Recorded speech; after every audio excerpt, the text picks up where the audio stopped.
Happy New Year! Taryn here with Elegant Upgrades, and wow, it has been quite the year for me. A little busy, a little craziness going on with the new bump going on. And we just hit over 15,000, which is so cool. You guys are amazing, incredible. I'm so very thankful for you. I hope that you know that. I'm blown away every time somebody subscribes, because why? I'm literally just a mom hanging out in her shop making things, but I'm very grateful for you. So I thought we would do the same thing we did last year. I'm going to be picking my favorites through the year. These are just my favorite top 5 furniture flips of 2023, and I hope you guys enjoy. I'll see you next time. All right, starting off with number 5. This was a sweet little nightstand that I found. Usually if I get nightstands, I always buy 2 for a set. However, one of my cousins had just had a baby, and I received several messages on Facebook saying that I needed to build one of these. So that's what I did. I found this little nightstand. I want to say I picked it up at the thrift store up the road from my parents' house. I think it was $5. Again, you guys, this is going over the year, and right now I have pregnancy brains, so I am functioning on less cylinders than normal. To start with, I obviously took apart all the sections that I didn't need. The top drawer, I always save drawers just because you can do so many other things with them. So I just keep that in my stash until I find something that I need to do with it. And like this top piece too, I can find something else to do. You guys can always find reasons to keep things. Sometimes it gets a little out of control, but I feel like it was safe in this case. Then, of course, I had to run to the hardware store and grab some boards to just fill in this intersection to turn that top part into a bench. A lot of times you can use the top of the nightstand to bring it down and become the bottom. However, the top of this one was actually particle board, and I didn't want to use that in this case. So I just went with a thinner plywood and cut it to fit the bottom, and then of course all the sides. And then I also bought some trim pieces to go around the top just to make it a little fancier. Now, like I said, had this top not been particle board, I would have kept it, and I could have actually used the top as the trim as well, but I didn't want to use that because it wasn't solid wood. Along with the hardware store, I went to the craft store. It was probably Hobby Lobby because I think that's closer to my parents' house in this case. But you know, Hobby Lobby, Joann's, any of those places where you can find your foam and fabric and all that. The fabric I picked also matched the baby's room, so that's what I went with.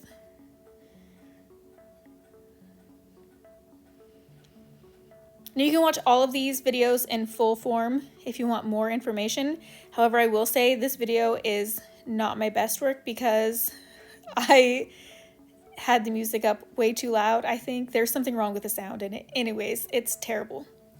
But the actual designing of this and putting it together turned out fine. So again, I just wrapped those boards in the cushions. I did 2 layers of the foam on those, and I do 1 small layer and 1 larger layer that can wrap around the edges, so the edges are all soft too. And then these are just the trim pieces for the top. I will glue everything on and also use my nailer if I need to. And I just want to make sure that there are no pieces sticking out anywhere that could possibly ever get to the baby's skin.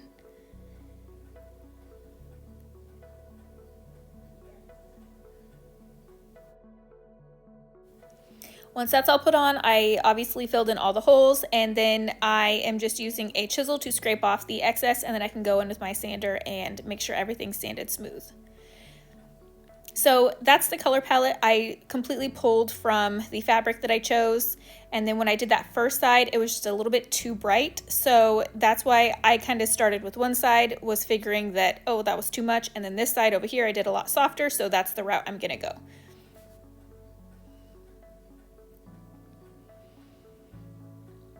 And this is a really easy blend because these colors are so light. They're all kind of in the same shade, so they're not the same colors, but because they're all kind of in the same tonal value, it's easier to blend them because they're all soft colors.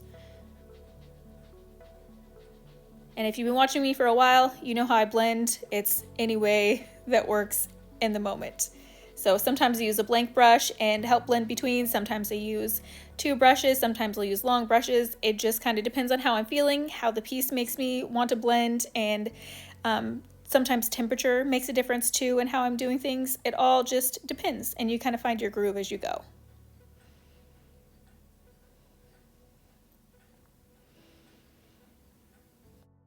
The old hardware was just a bit too chunky for this, so I grabbed just a little more delicate looking hardware, and I find that this one just looks so sweet on this.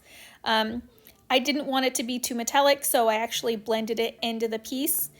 Fresh out of the package, these things have kind of like a weird resist on them, so you do want to give them a good clean, and sometimes a light scuff sand helps as well.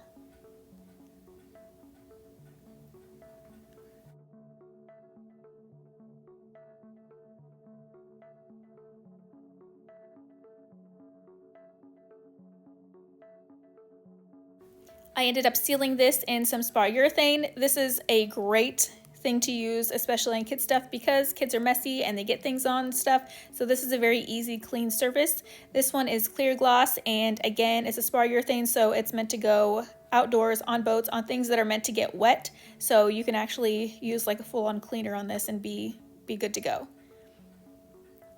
Now I can put in the pads, and it is about ready. So this part was a little more difficult just because I was trying to figure out how they would all fit in and be cushy and not kind of slide anywhere. And so I'm just adding glue blocks to make sure I have a full surface, because as you can see, there's recesses in there. So I'm trying to make sure that I have great gluable surfaces as I go. And then as I can't clamp everything the way that I want, I'm just going to take apart one of my clamps and use it as a stretcher clamp.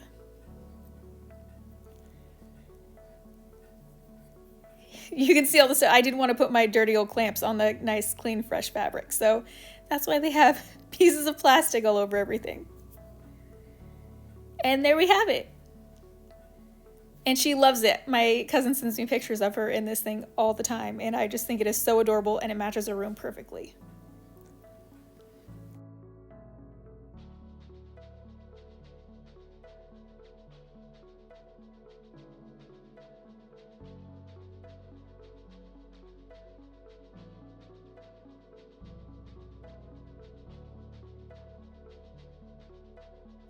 On to number 4.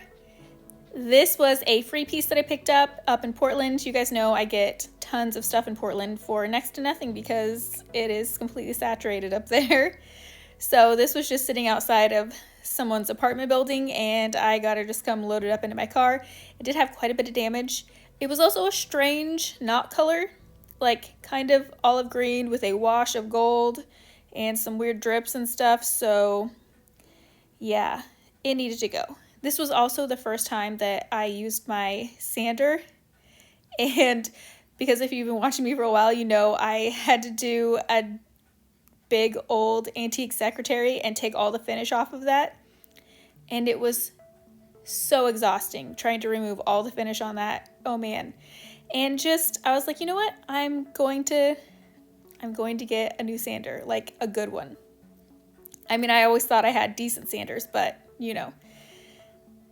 Anyways, this is like it'll be my third child now, but I love it so much. Anyways, back to the show. So I'm just removing these decals. I saved those because I can use them later. Those ones are actually just plastic, but I feel like I could even mold some more if I needed to, just because I did like the shape and everything of them. So again, those will go into my stash. And then everything's going to get a quick sand. I'm not worried about going completely down to bare wood, but it did need a lot of repairs, so I did some glue ups, and I'm filling in a lot of gaps, and just all the things need to be done before getting to paint.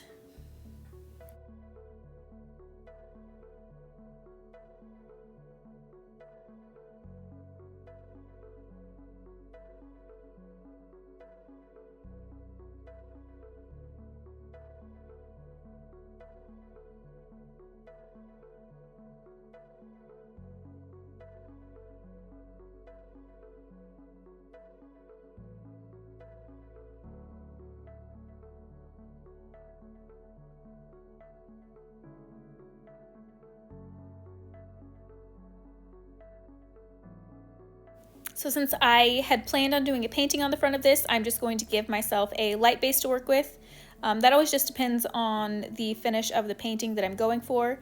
I have like an inspiration photo here, and I just, in this case, had a couple where I like the colors and I like some flowers, and so I just kind of keep them up and in my mind for a while I'm painting. And then I just pull out whatever colors from my stash I think I'll need. Sometimes I use them all, sometimes I don't. Sometimes I have to go grab another because things just aren't working out well. But I get asked a lot what kind of paints I use. This is strictly my furniture paint. I typically use all Chalk Mountain stuff just because I love them. I've used them for years. I started using them because of Lucas, because he always helped me out, and they're no VOC and they're great, great products. And now I've got this little one in me, and it's just going to be something that I continue to use. So I'm very pleased with it, and I do all of my paintings with the exact same paint. I'm one of those you do what you can with what you have people, so I can't see myself ever going out and specifically purchasing a different kind of paint for something else when I can use the paints that I currently have. So one of my biggest things, I really like my landscapes that I do. I'm feeling a little more confident in those, but like man-made things, I really struggle with so hard. I ended up loving this bridge and all the flowers and trees, and that castle in the background just kept glaring at me, and I feel like I need to work on that. Like, it never ended up quite right. Now it's in the background, so I still adore this painting so much. I think it's just whimsical and lovely, and I'm very, very pleased with it. Obviously, it made my top 5 list because it does just make me happy to look at. It reminds me of just like a place a princess in a fairy tale would grow up. But I do need to practice on, I don't know, my brickwork, my shape, I'm not sure, but just, you know, something about the castle.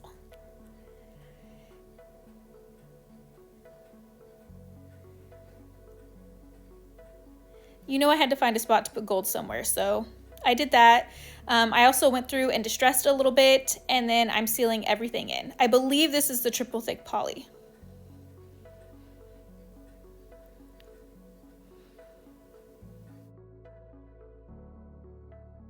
And there we have it. There's number 4 on my list. It was snowing horribly outside. That's why this one's not staged as well as my other ones, because I couldn't get to my staging wall.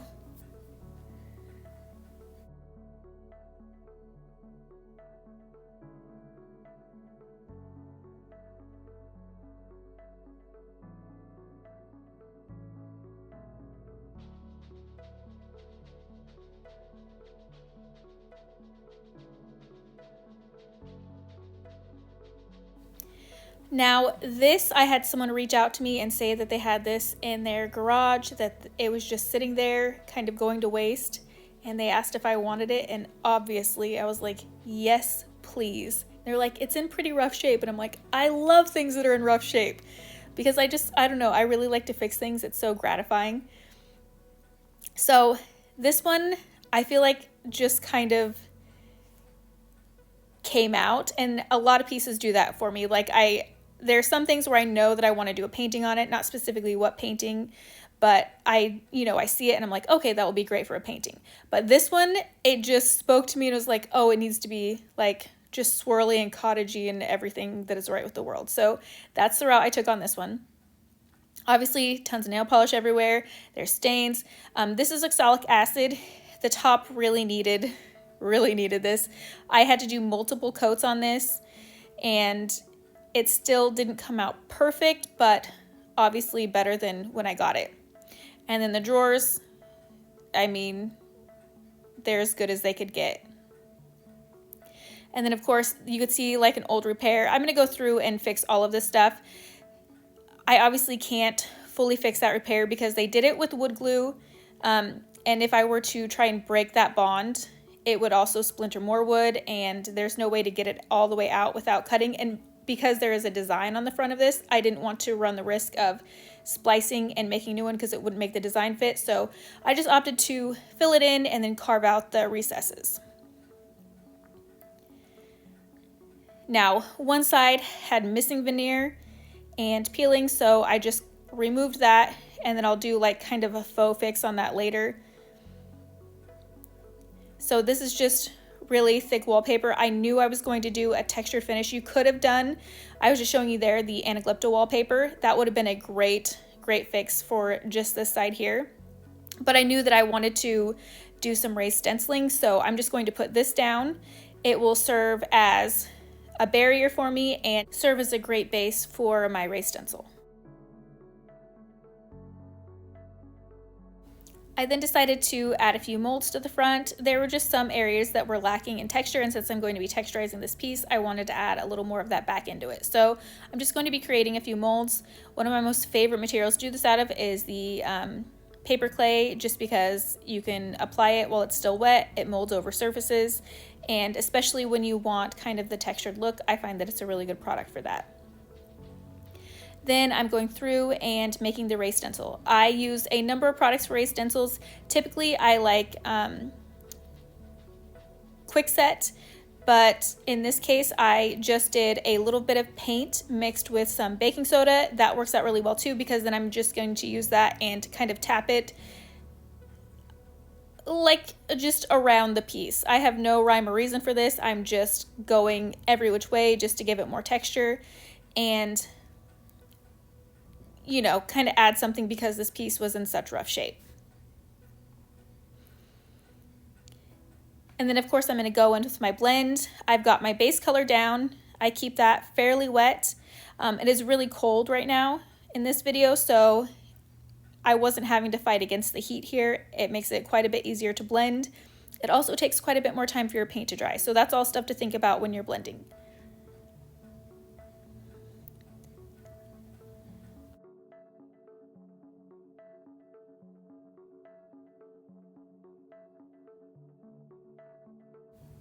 Now you can use gilding wax for this part. I actually am using my glazing dusts that I mix in with poly, and I just kind of keep a jar of this around, and I make up shades as I go depending on what I need. This one probably had a few different glazing dusts in it, and I'm just going in and highlighting all of the recesses and high points as I go.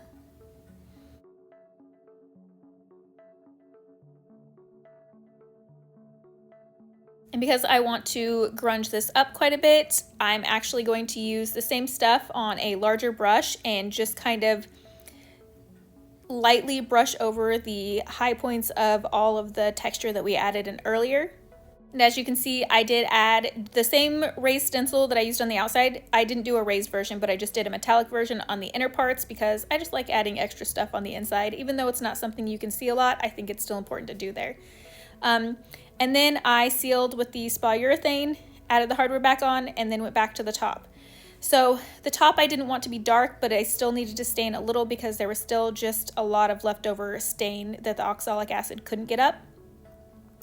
And then I went through with my wax filling kit and added that to the crack that just wouldn't close. I clamped it for as long as I could, and then I did glue and all the jazz, but it still had just a little bit of a gap there, so that's what I used for the top, and then of course waxed it up. So this piece sold in next to no time. It was lovely. I mean, it's a beautiful piece, and I adore it so much. Now that I'm looking at all these pictures again, coming back on this, it makes me really want to do another similar finish.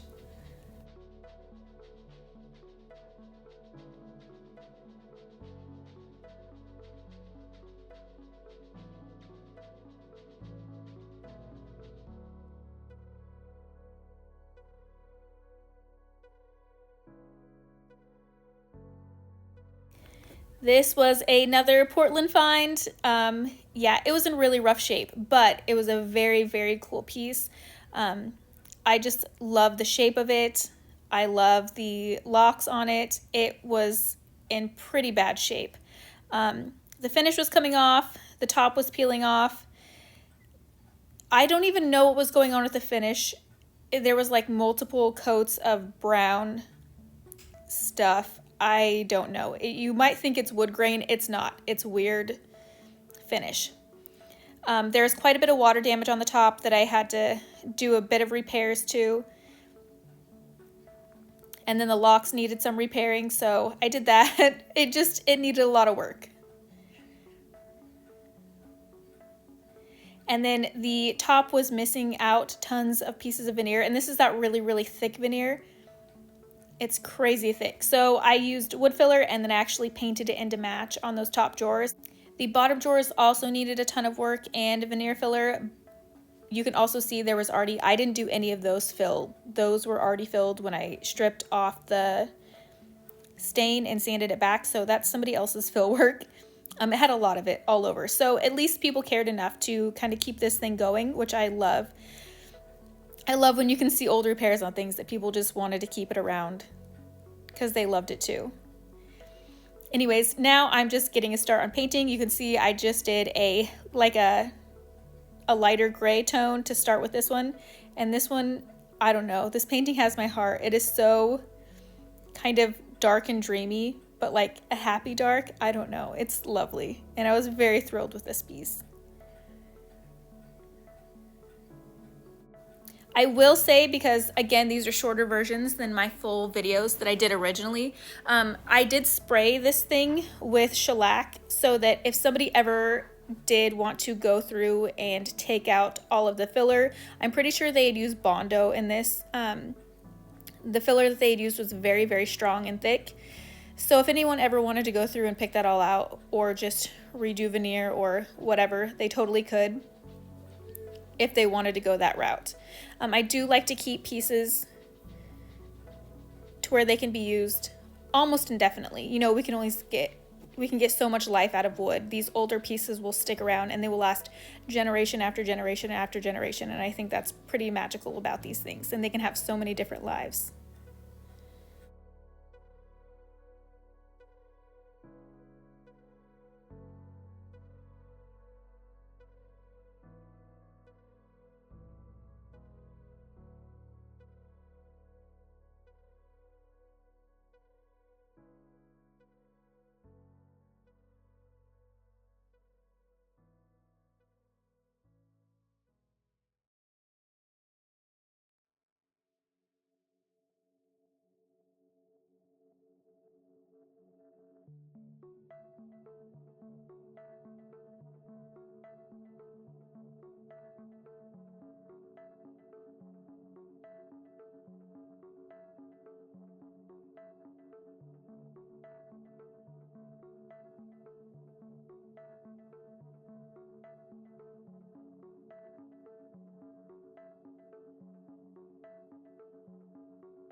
So here's something that I'll do. I'm going in with top coat. I'm sealing everything up.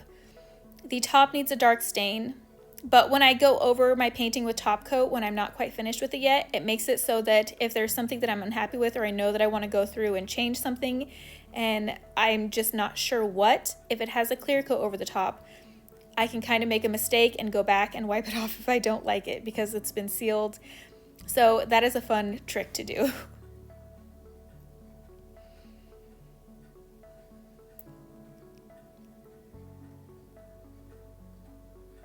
So this got multiple coats, and of course I had to change out the hardware. I'm not a huge fan of wooden knobs. Sometimes I think they're good, like if I'm going to paint them into a piece, but I just think these ones fit much better, and I love it. And that's number 2 for you.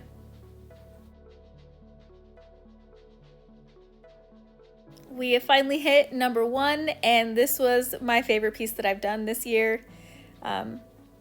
It's the last piece that I finished, and yeah. So I picked this up years ago. It looked like that originally. And then I did one of my first blends on the headboard, which you can tell.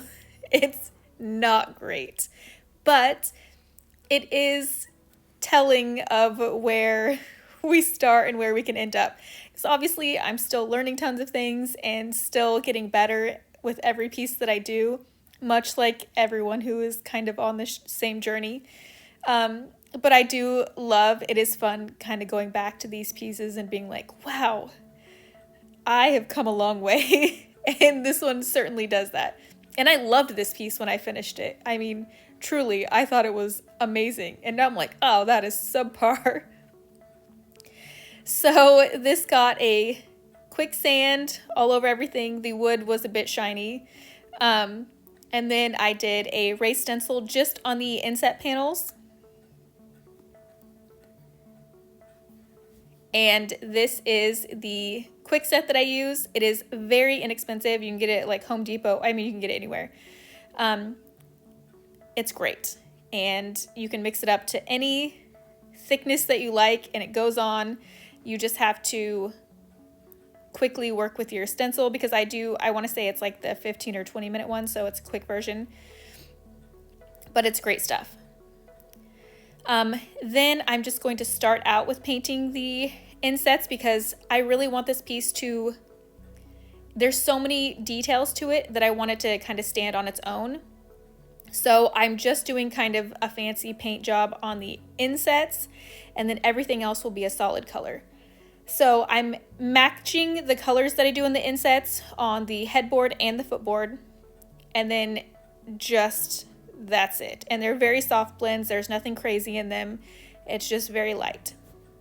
But this thing took forever because it is a beast. There are these huge pillars for the canopy. It's just ginormous.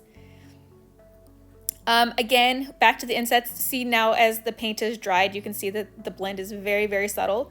And then I'm also taking flash blue. That's what I'm going over this in. It is just a very like opalescent white color that when the light hits it, you can see a hint of blue, and that's all that got. And you can see it made the blend kind of pop out a little bit more, and then it does a color shift when light hits it. And then I'm taking my champagne metallic and going over all of the raised stencil. And then also I went over all of the details with this tiny brush. I actually had 3 different small brushes to work from. And again, this took forever. I actually took breaks on this. Typically, my normal schedule is about a piece a week. Before this baby, I could actually do a piece a week pretty comfortably, sometimes more. But this thing I took breaks on because it just took so long to get all of these details done and get everything painted. It took forever. So, yeah, this one had many, many breaks.